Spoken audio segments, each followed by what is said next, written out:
السلام علیکم ورحمۃ اللہ وبرکاتہ۔ یہ امتیاز جو ہے نا، یہ بھی پگلا ہی ہے ایک نمبر کا۔ اب یہ پوری دیوبندیت کی لٹیا جو وہ دے گا، اتنا بڑا بیوقوف اور جاہل اجہل گامڑ آدمی ہے۔ اب آپ دیکھیں مدنی میاں کی ویڈیو لگا کر کے کیا ثابت کرنا چاہتا ہے۔ پہلے آپ اس کی بات سماعت کر لیں، اس کے بعد گفتگو کرتے ہیں انشاءاللہ۔ لیکن ہم آپ کو بریلی مذہب سے تعلق رکھنے والے ایک بڑے علامہ مدنی میاں صاحب کا ایک بیان سنانا چاہتے ہیں۔ اس بیان میں مدنی میاں نے کس طریقے سے وضاحت کرتے ہوئے وہابیوں کا ذبیحہ حلال کہا ہے۔ بریلی مذہب کے علماء اور مفتیان مدنی میاں کے سلسلے میں کیا فتویٰ لگائیں گے وہ تو الگ بات ہے، لیکن مدنی میاں صاحب نے وہابیوں اور دیوبندیوں کے ذبیحہ کے حلال ہونے کے سلسلے میں جو تفصیل بتائی ہے، آپ بھی سن کر چونک جائیں گے، اور ان کا یہ وضاحتی بیان بریلوی عوام و خواصوں ان کے چہرے پر زوردار تماچا ہے۔ اسی طریقے سے بریلوی جو نفرت کا ماحول پیدا کر رہے ہیں اور مسلمانوں کے درمیان جو نفرت پھیلا رہے ہیں، ان نفرت پھیلانے والوں کے منہ پر بھی زوردار تماچا ہے۔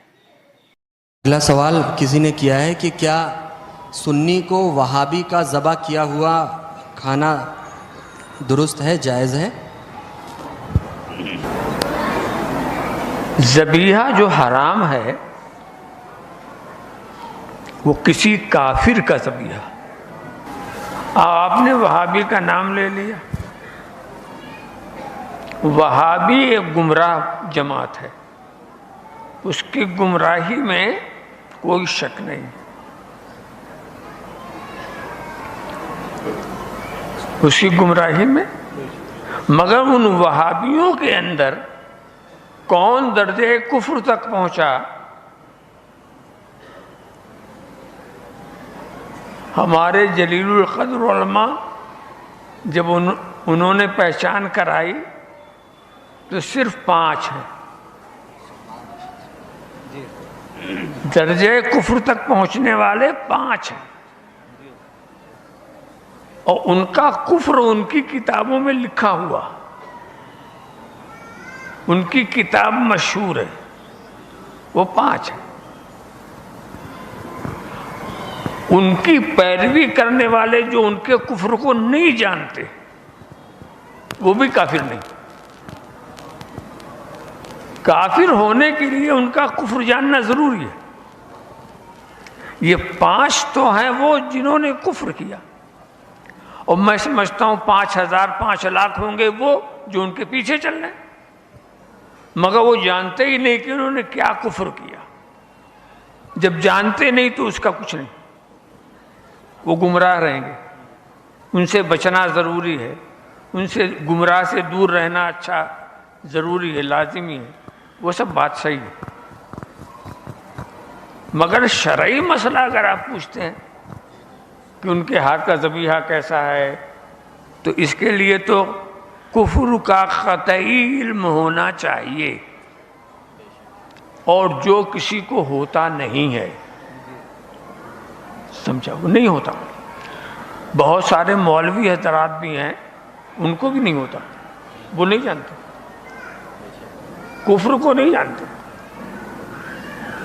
اب سوچیے اتنی بڑی دنیا میں صرف 5 کو کافر کہنا اور باقی کو گمراہ کر کے چھوڑ دینا، اس میں بھی تو کوئی حکمت ہے، اس میں تو کوئی مصلحت ہے۔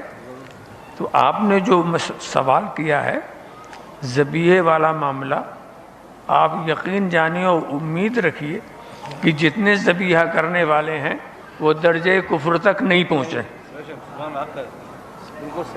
لہذا اس میں کوریت کرنے کی ضرورت ہی نہیں۔ سنا آپ نے، بریلوی مذہب سے تعلق رکھنے والے ایک بڑے علامہ مدنی میاں صاحب قبلہ کا بیان سناتے ہیں، اور مدنی میاں صاحب قبلہ کا بیان میں یہ پوچھا گیا کہ وہابی کے ہاتھ کا ذبیحہ مردار ہے یا جائز ہے، تو مدنی میاں صاحب قبلہ نے جواباً جو ارشاد فرمایا وہ یہ کہا کہ کافر کے ہاتھ کا ذبیحہ مردار ہے، اس کو نہیں کھا سکتے ہیں۔ ہاں رہا گمراہ، تو گمراہ کے ہاتھ کا ذبیحہ مردار نہیں ہے، کہنے کا مطلب یہی تھا۔ بہرحال مدنی میاں صاحب قبلہ نے یہ بتایا کہ 5 لوگوں پر کفر کا فتویٰ ہے، اور چونکہ امتیاز نے ان کا ویڈیو لگایا دلیل کے طور پر، تو امتیاز مان چکا کہ اشرف علی تھانوی، قاسم نانوتوی، رشید گنگوئی اور خلیل احمد امبیڈوی، یہ 4، اور ان سب کا چھوٹا بھائی غلام احمد قادیانی، یہ 5 لوگ کافر ہیں، مسلمان نہیں ہے، کیونکہ مدنی میاں کا فتویٰ یہ مانتا ہے، اس نے دلیل کے طور پر مانا ہے، دلیل کے طور پر لگایا ہے، تو اس نے اپنے مذہب کی بنیادی اکھیڑ کر رکھ دی، اب پھینک دیا اس نے اٹھا کر کے۔ مدنی میاں صاحب قبلہ نے یہ بتایا کہ ان 5 پر کفر کا فتویٰ ہے، اب جو ان کے کفر کو جانتے ہو اور ان کے کفر کو جاننے کے باوجود ان کو مسلمان مانتے ہو تو بے شک وہ وہابی دیوبندی کافر ہے، اور ایسے کافر کے ہاتھ کا ذبیحہ مردار ہے۔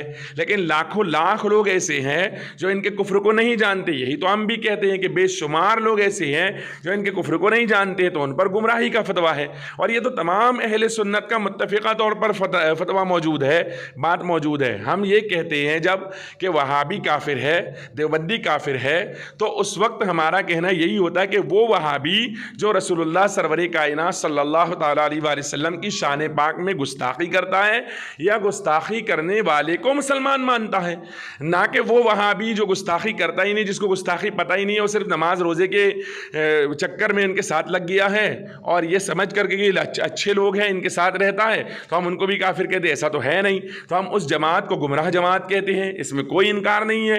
تو بہرحال امتیاز نے اتنا تو مانا کہ تمام وہابی اور دیوبندی تو انہوں نے کہا نہیں تھا، لیکن امتیاز نے اپنے آپ کو وہابیوں میں جوڑ کر کے دیوبندیوں کو بھی وہابیوں میں ملا لیا، چونکہ انہوں نے تو صرف وہابی کا لفظ استعمال کیا تھا۔ تو تمام وہابی اور تمام دیوبندیوں کی گمراہی میں کوئی شک نہیں ہے، اور گمراہ لوگوں کے بارے میں حدیث کا مفہوم ہے کہ ان سے دور رہو، انہیں اپنے سے دور کرو، کہیں وہ تمہیں گمراہ نہ کر دے، کہیں وہ تمہیں فتنے میں نہ ڈال دے، یہ تو حدیث کا مفہوم ہے جو میں نے عرض کیا۔ تو گمراہ لوگوں سے دور رہنے کا حکم تو بے شک ہے ہی ہے، تو امتیاز نے اتنا تو مان ہی لیا کہ ان کی گمراہی میں کوئی شک نہیں ہے۔ ہاں، ان کے کفر میں کس میں شک ہے؟ تو اس میں شک ہے جو ان کے کفر کو نہیں جانتا۔ ساتھ ہی ساتھ اس نے یہ بھی مان لیا کہ گنگوہی، نانوتوی، امبیڈوی اور خلیل یہ جو ہے تو تھانوی اور غلام احمد قادیانی ان کا چھوٹا بھائی، یہ سب کافر ہے، مسلمان نہیں ہے۔ تو اس طرح اس نے اپنی لٹیا ڈبو دی۔ اچھا، اب حیرت کی بات یہ ہے کہ بولا وہابی کو، ویڈیو بنایا دیوبندی نے، شیئر کر رہے وہابی، مطلب پتہ لگا کہ وہابی اور دیوبندی ایک ہی سکے کے 2 پہلو ہیں، یہ جب بھی ضرورت پڑتی ہے تو اہل سنت کے مقابلے میں ایک ہو کر سامنے آ جاتے ہیں، چونکہ وہابی کے رد میں یہ ویڈیو وہابیوں کے تعلق سے بنا ہے، دیوبندی نے اس کو اپنے تعلق سے لے لیا، مان لیا کہ میں وہابی ہوں، تو اس امتیاز نے یہ مانا کہ وہابی ہے، اور جو اس کو شیئر کر رہے ہیں وہابی یعنی غیر مقلد اہل حدیث، وہ یہ مان رہے کہ ہم دیوبندیوں کے بھائی ہیں، اس لیے اس کو شیئر کرتے ہوئے اہل سنت کی مخالفت کرتے ہوئے نظر آ رہا ہے۔ تو برادران ملت اسلامیہ، امتیاز دھیرے دھیرے بریلویت کی طرف الحمدللہ آ رہا ہے، اس سے پتہ لگتا ہے، چونکہ ابھی گمراہ تو مان ہی لیا ہے، انشاءاللہ تبارک و تعالیٰ بہت جلد یہ ان گستاخوں کو کافر بھی مان لے گا۔ اللہ تبارک و تعالیٰ ایسا ہی کر دے، آمین۔ السلام علیکم ورحمۃ اللہ وبرکاتہ۔ میرے پاس وقت نہیں تھا، لیکن اس کا ویڈیو چونکہ بہت زیادہ گردش کر رہا ہے، اس لیے مجھے مجبوراً اس کا رد کرنا پڑا، چونکہ میں اپنے گھر پر نہیں ہوں، اور اس لیے میں نے آڈیو کی شکل میں اس کا رد کیا ہے۔ والسلام علیکم من اتباع الہدی۔